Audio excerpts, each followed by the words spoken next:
Hello बच्चों and welcome to our channel Mukesh Kashyap. हमारा जो चैप्टर चल रहा है वो है रसायन की मूल अवधारणा और केमिस्ट्री का फर्स्ट पेपर का फर्स्ट चैप्टर है ये। और बच्चों इसका पार्ट 7 है और मैं बता दूं दैट्स फाइनल पार्ट, यानी ये फाइनल पार्ट है इसका। इसके बाद अब इसमें कुछ खास बचा नहीं है ऐसा जो आपको कराया जाए। तो बच्चों पहले जो हमारे लास्ट वीडियो में मैंने आपसे 3 क्वेश्चंस पुट अप किए थे, उन 3 क्वेश्चंस के मतलब जवाब आए हैं। किसी ने लास्ट वालों के दिए हैं, किसी ने पहले वाले का दिया है। तो जो 3 बच्चों ने उसके जवाब दिए, फर्स्ट इज अनीता दीक्षित। इन्होंने पिछली वीडियो में भी जवाब दिया था, तो कॉन्ग्रेचुलेशंस अनीता, ये आगरा से हैं।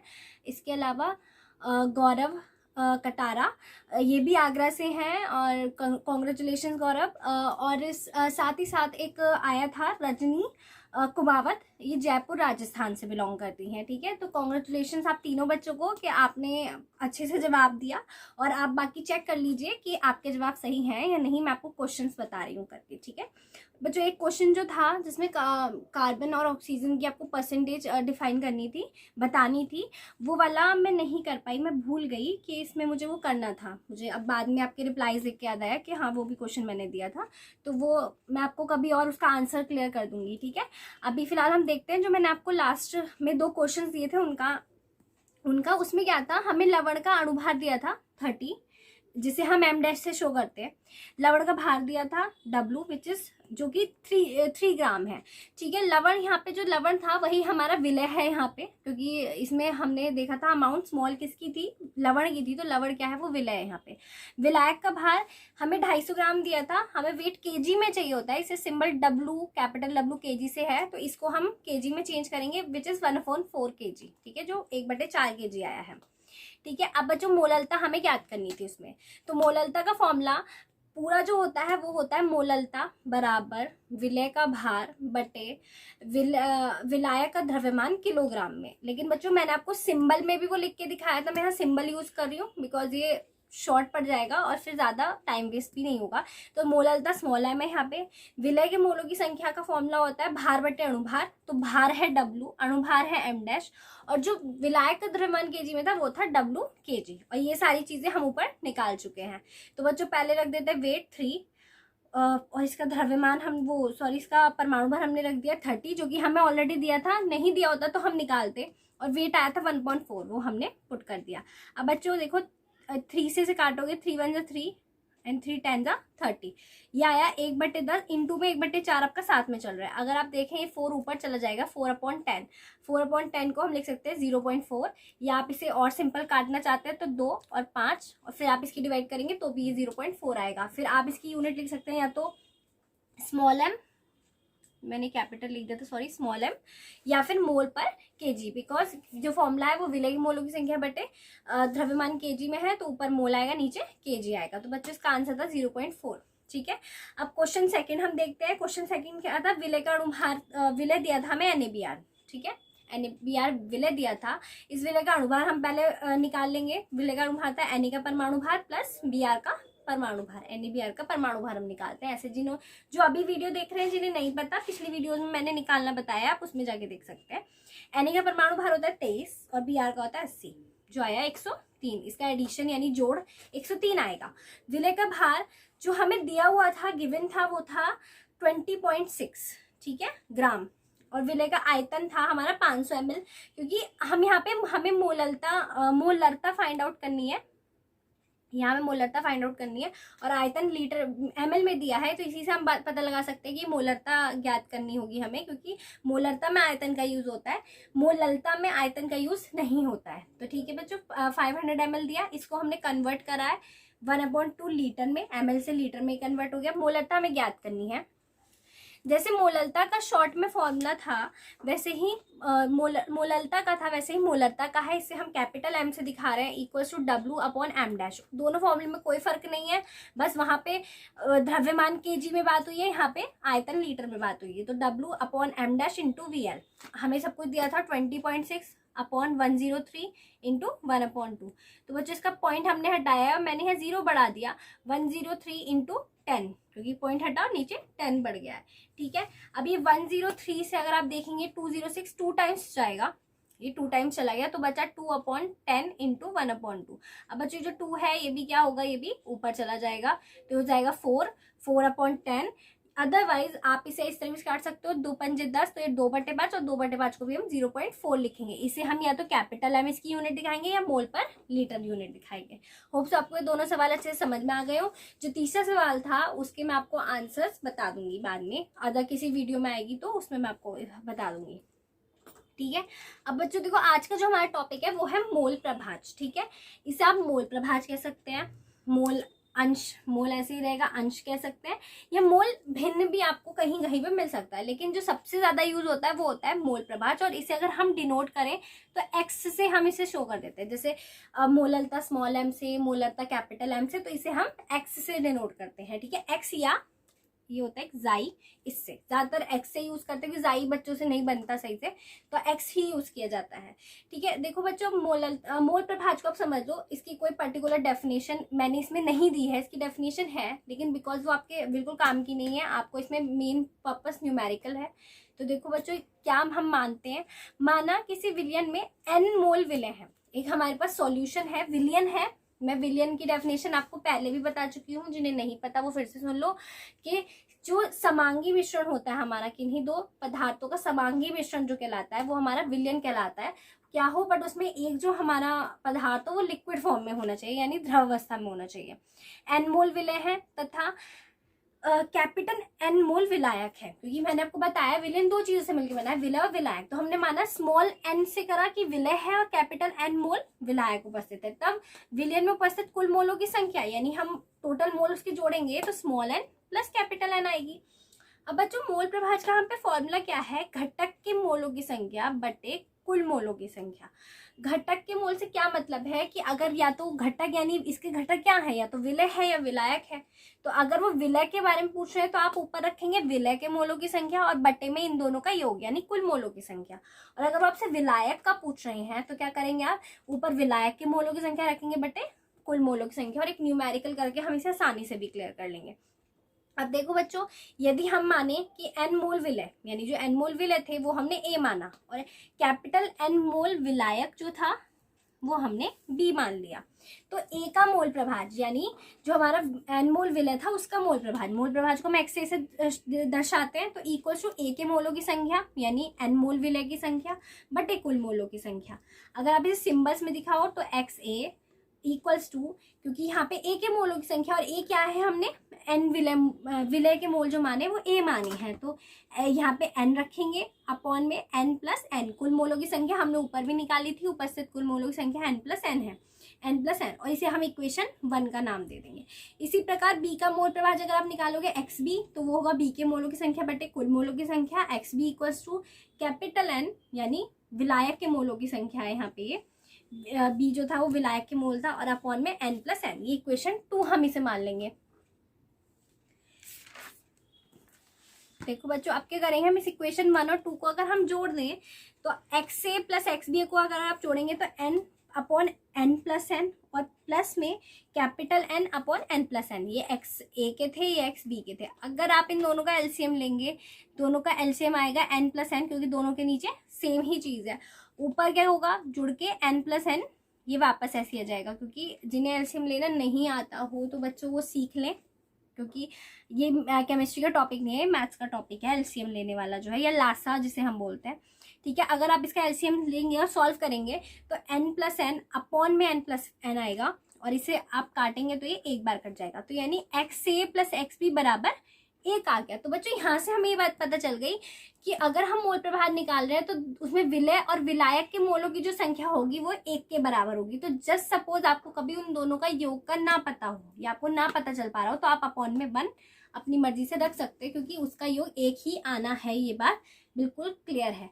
और ये बात हम जानते हैं कि विलय के मोलों की संख्या या विलायक के मोलों की संख्या हम कैसे निकाल सकते हैं, उसका भार ऊपर रखेंगे और अणुभार नीचे रखेंगे और हम उसके मोलों की संख्या बिल्कुल फाइंड आउट कर लेंगे, ठीक है। एक एग्जाम्पल हम करते हैं तो आपको एकदम से समझ में आएगा क्वेश्चन।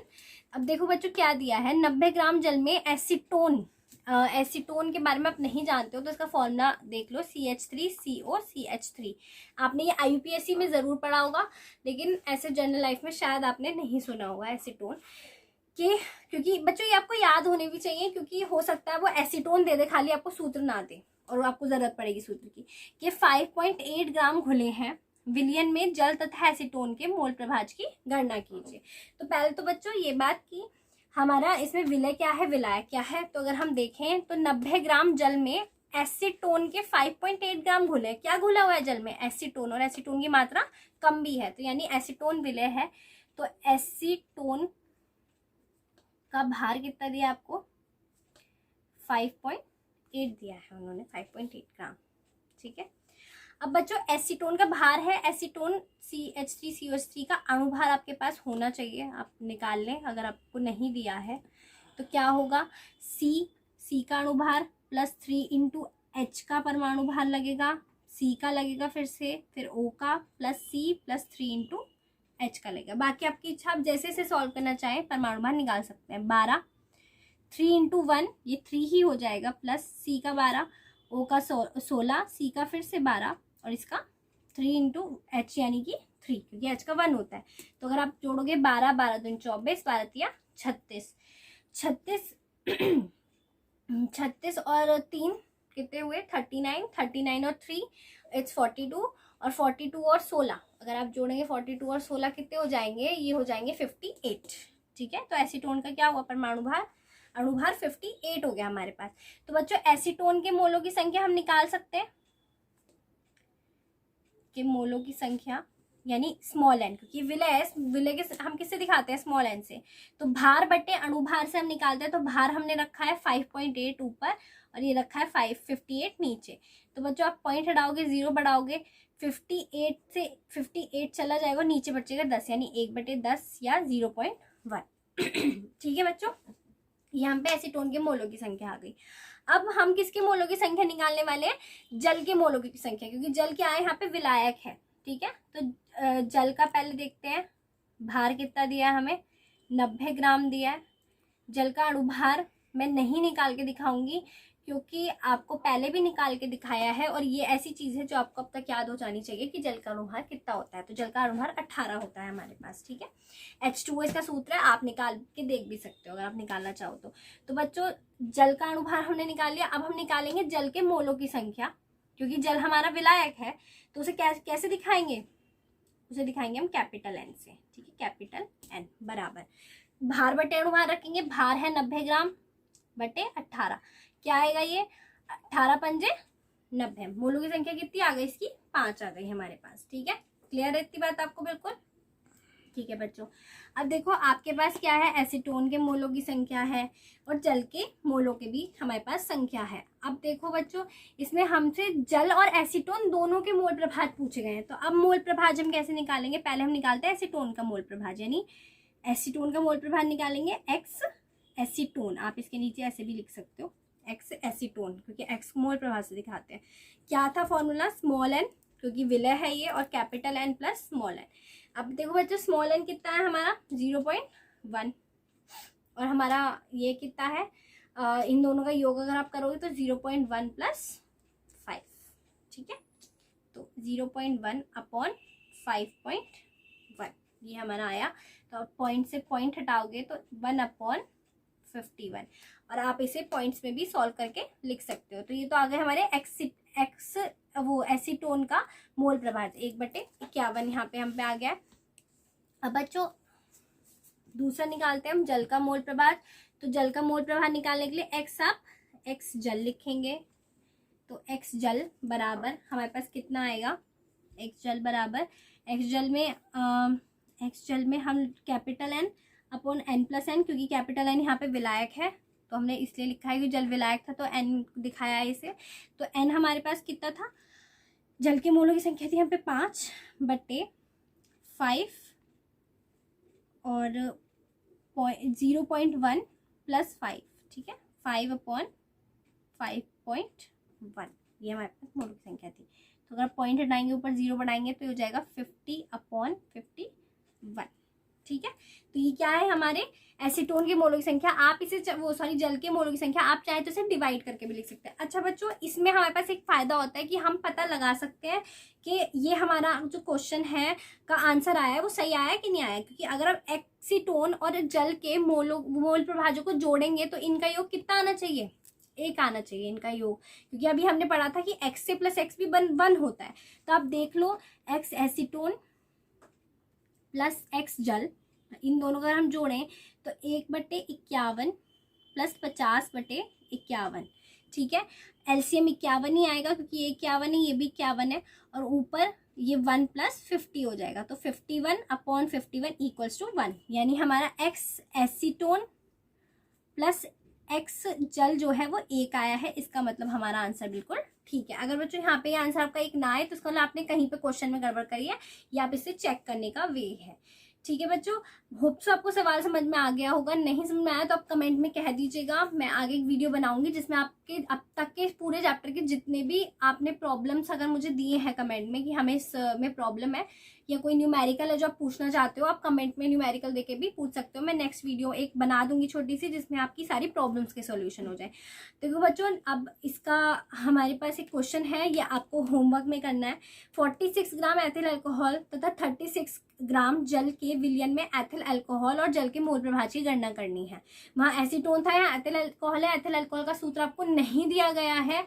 वो क्यों नहीं दिया है, क्योंकि ये आप 10th में पढ़ चुके हैं, इसलिए यहाँ पे गिवन नहीं है।